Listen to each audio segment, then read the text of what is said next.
jumping from 175 to 190 down to 140 in less than 2 months, that was very, very dangerous and not very good, and it led to anorexia.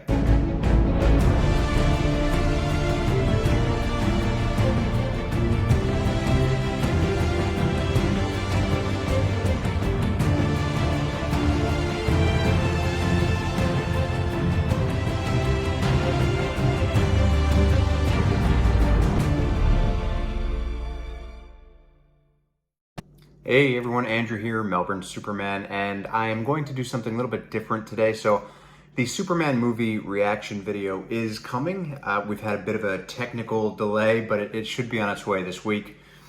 I did have another suggestion because obviously I did put out the question on my Melbourne Superman Instagram.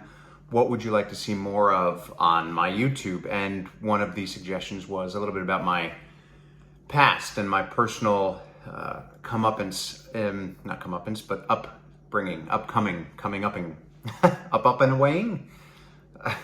So this is going to be a little bit about my past, my history, you know, because many of you know I am a life coach. I'm a physical fitness personal trainer, advisor, nutritionist, advisor, and overall mental health advocate. And a lot of the times I find that people aren't sure what it is that means. And for me, especially being a mental health advocate, for me, it's something that I've struggled with in the past, and not so much anymore. I mean, there are still times where I do struggle with it, but I have a great team to help me along. And that's, you know, of course, that's my partner, Erin. That is my friends. That's my physical fitness and my hobbies and everything in between.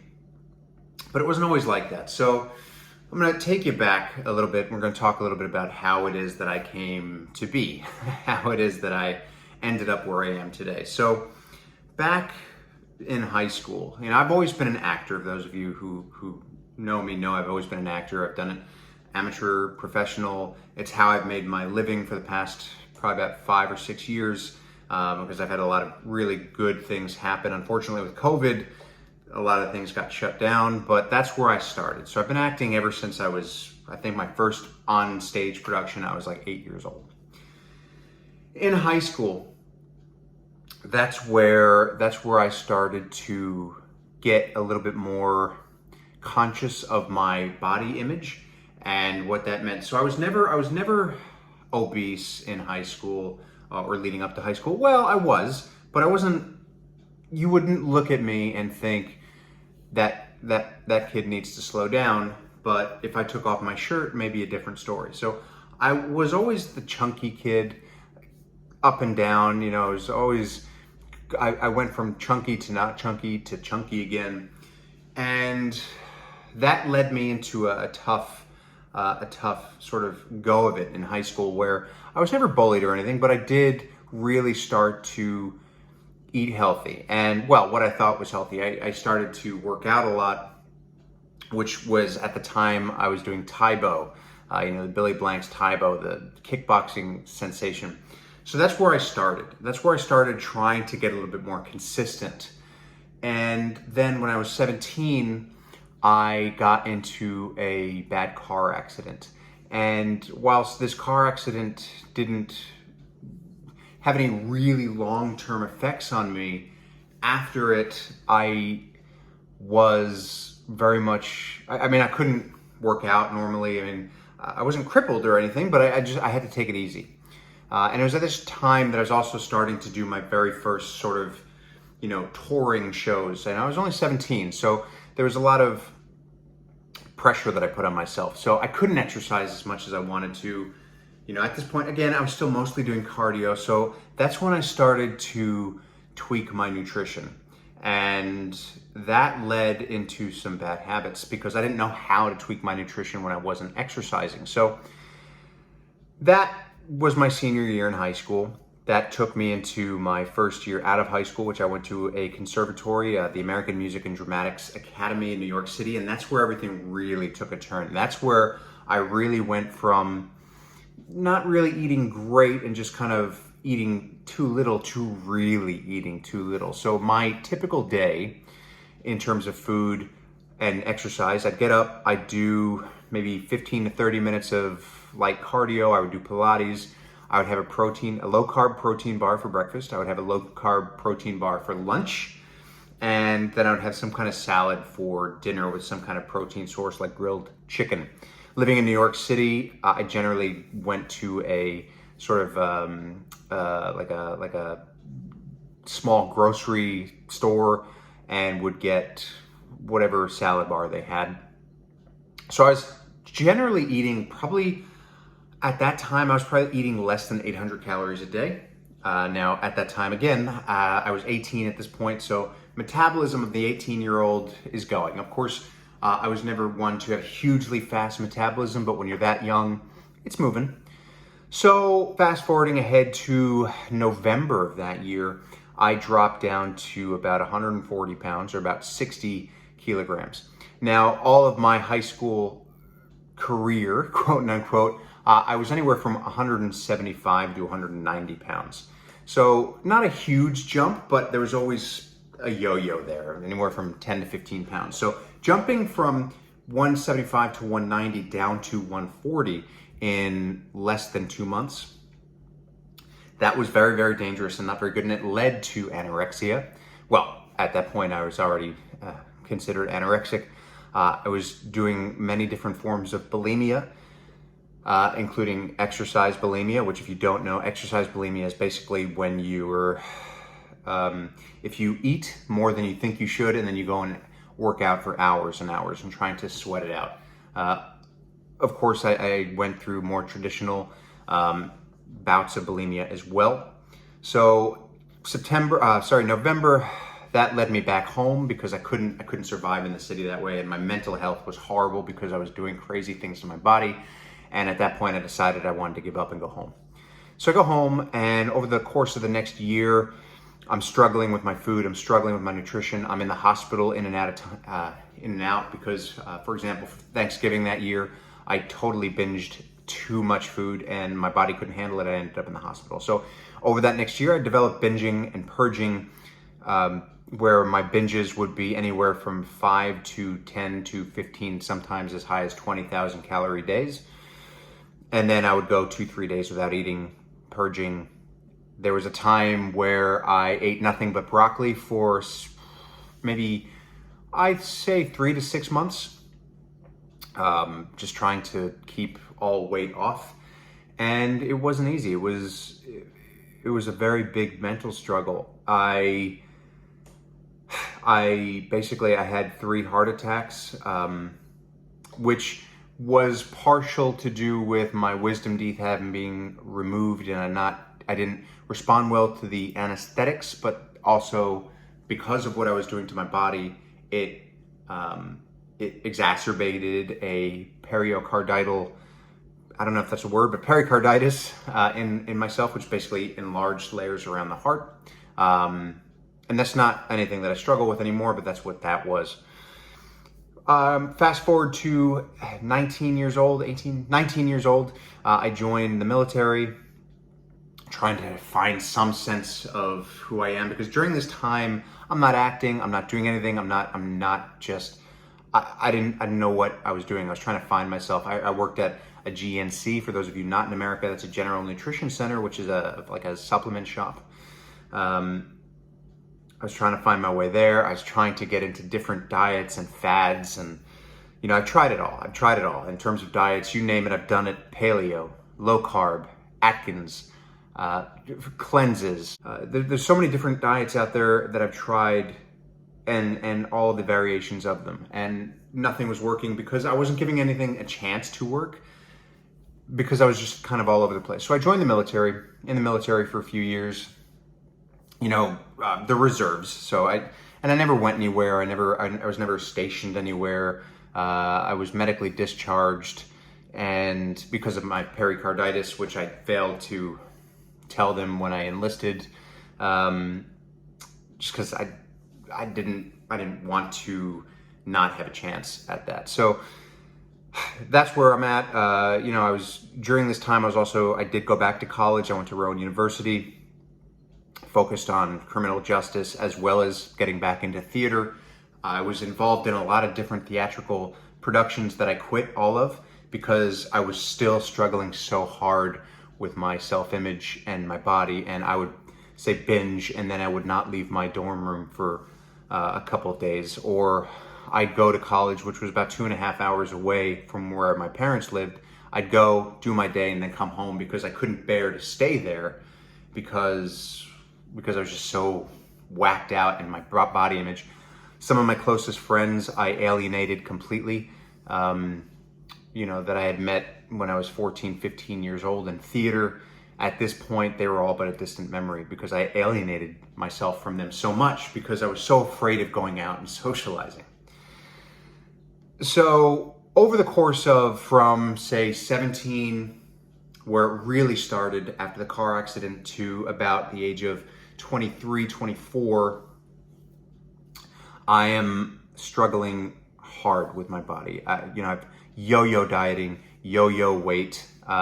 I was anywhere from 60 to 110 kilos at any given time. So that's about 140 to 240 pounds was my heaviest. 140 was my lowest. And that's when I actually found ballroom dancing. So I started to learn how to ballroom and Latin dance because I was actually learning for a show. At this point, I was getting into theater again. I was doing my first show back, which was Kiss Me Kate. It was going to be I did complete that show. It was a reprise of a role that I had already played, Fred Graham, Petruchio. And I had to learn how to Viennese waltz for that show because there's a great number in there called Wunderbar, and it includes a Viennese waltz. And so I went to Arthur Murray and I learned, and they enjoyed my company so much that they offered me a job. And so I started training. I completed the show. So I had done only a few shows at that point because basically from 17 till about 21, 22, I took a bit of a hiatus. I had done a couple of productions here and there, but this was my first real big production back. And I was actually offered a touring position with the show in another production that was going to tour the country, but I turned it down so that I could teach ballroom and Latin dance, which was I don't regret it at all. It was great. It was great. So I basically from there, so I'm 23, 24 there, however old I was there, I start learning how to teach ballroom and Latin dance. And then I basically go on competitions. I start professionally competing. I met the Australian franchisees of the Arthur Murray Dance Studio in Melbourne in Italy at a ballroom competition. And that's what brings me to now Australia. So I'm dancing, I'm teaching, I'm competing. At that point I had been doing this for a couple of years, so I was 25, and then I come to Australia. That's where I start to teach ballroom and Latin dance here, and that's where I get my permanent residence here. I continued to teach and compete until I was around 31, 32, so almost 10 years I taught and competed. At that time I'm doing small amounts of theater, but nothing great, nothing big, until I found Phantom of the Opera. So Phantom of the Opera was my first show here in Australia. I played the Phantom, amazing. I was supposed to reprise the role, hopefully, fingers crossed, until COVID hit a couple of years ago. But that was my first role in Australia. That's when I really stopped ballroom dancing and, continuing on with my theater and my film and television career here. A lot of short films, a lot of stage. And then when I'm about 33, 34, I meet Paul, PJ James, at an acting course in Hollywood. So an acting course called Hollywood Immersive, where I meet a lot of different people. I meet so many different people in the industry. This is where my career really starts to kick off, and I start networking. This is where I found my manager. This is how I found my agent. So I meet Paul, PJ James, who is now my current trainer. I've been working with him for almost 4 years. And he really starts to teach me not only how to become physically fit in terms of how to properly really work out, but how to treat myself better. Now, what I did omit was during the time that I was in the Army, I did also get my PT certification in the States, so personal training. So I was a personal trainer. I did it right by other people more than I did it right by myself. So in other words, I taught, I helped, but I never was very kind to myself until I met PJ, who really, really opened that up to me. So since I'm 33, I'm working with PJ. And that's where everything starts to fall into place. So from 33 to 34, so when I was 33, I weighed probably about 210 pounds, 95 kilos or so. I knew that something had to change.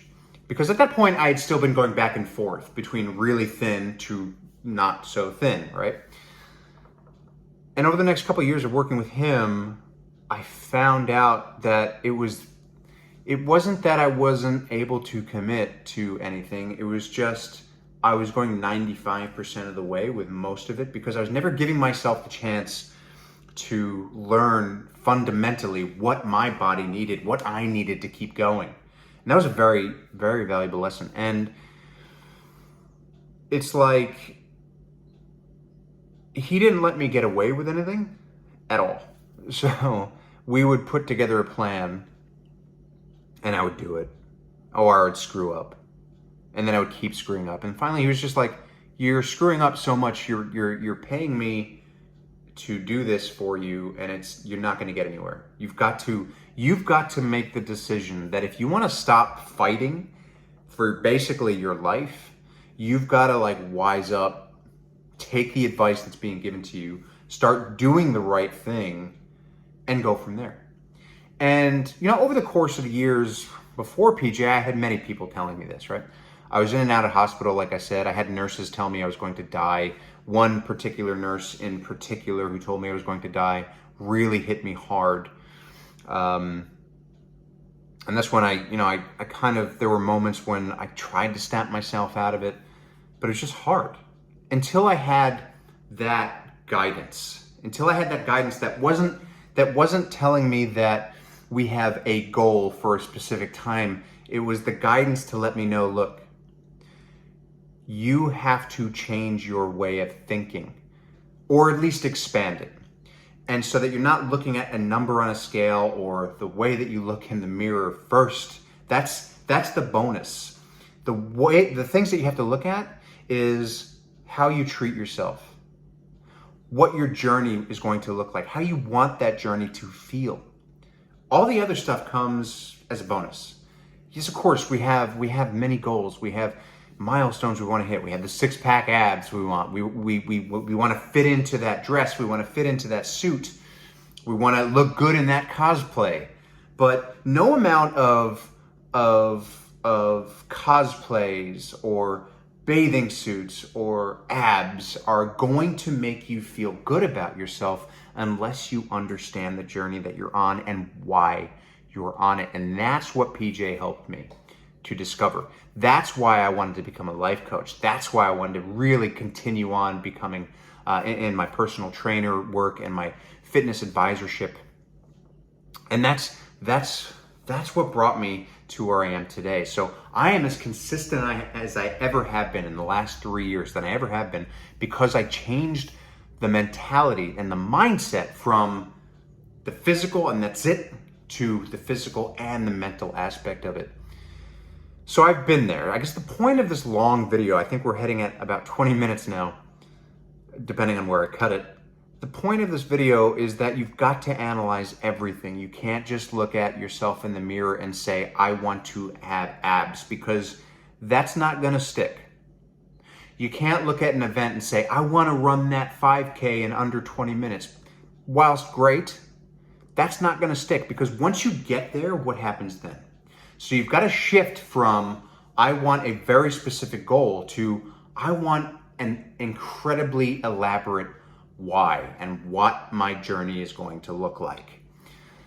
So that's the thing that helped change me. And that's just a kind of bit of the journey that I've been on in the past 20 years. So I've not scratched the surface on everything that I've gone through, but it gives you a bit of an idea of where I've come from, what I've done, why I advocate the way that I do, and maybe it gives a little bit of, credibility to some of the things that I say. The biggest thing that I can tell people who ask me, why should I take your advice or why should I listen to you? My biggest answer will be, well, you shouldn't. If you don't feel like you want to or you don't feel like you can, don't. But I will say, I can help because I've been there. That's what I will always tell the people. You can ask any of my clients that I've told them at least once that I have been there and that they don't have to listen to me, but they have to ask themselves, what is it that they want? What is it that you want? And why is this time going to be different from last time? And that's where the whys come in. So I would say, long story short, but I think it's too late for that. So that's been a little bit of an insight into my life and what has transpired, what I've gone through, a very, very small amount of some of the things that I've gone through in terms of fitness and nutrition, and where I am now. So look, that will conclude that story. So make sure, if you haven't already, like, subscribe, comment, turn on the notifications bell, follow me at Melbourne Superman. If you are interested in life coaching, if you're interested in personal training, if you're interested in being part of Team Accountable, please let me know. Shoot me an email, melbournesuperman@gmail.com. Shoot me a message on Melbourne Superman on Instagram, and I'm always around. I will get back to you as soon as I can, and I truly do appreciate you stopping by and checking out my video. Thank you so much for watching, and I will catch you next time.